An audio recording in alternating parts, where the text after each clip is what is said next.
1200 మంది బిడ్డల ఆత్మ బలిదానాలు జరిగిన తెలంగాణ రాష్ట్రం రాకపోతే కన్న తల్లిగా గొప్ప మనసుతో ఆంధ్రప్రదేశ్లో పార్టీ చచ్చిపోయినా ఈ తెలంగాణ రాష్ట్రాన్ని ఇచ్చిన సోనియమ్మ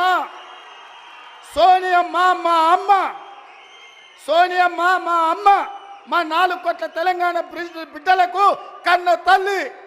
ఆమెకు ఊడిగం కాదు, ఆమె కాళ్ళు గడిగి ఆ నీళ్లు నెత్తి మీద చల్లుకున్నా అది తక్కువనే అవుతుంది. కిషన్ రెడ్డి, ఇప్పటికైనా నీ పాపాలు కడుక్కోవడానికి రా.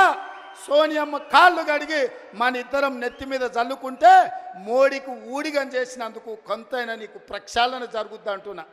పార్లమెంటులో నిటారుగా నిలబడి ఈ దేశ ప్రధానమంత్రి నరేంద్ర మోడీ తెలంగాణ రాష్ట్రాన్ని సోనియమ్మ పార్లమెంటు తలుపులు బంద్ చేసి దుర్మార్గమైన పని చేసి తల్లిని చంపి పిల్లని బతికించింది.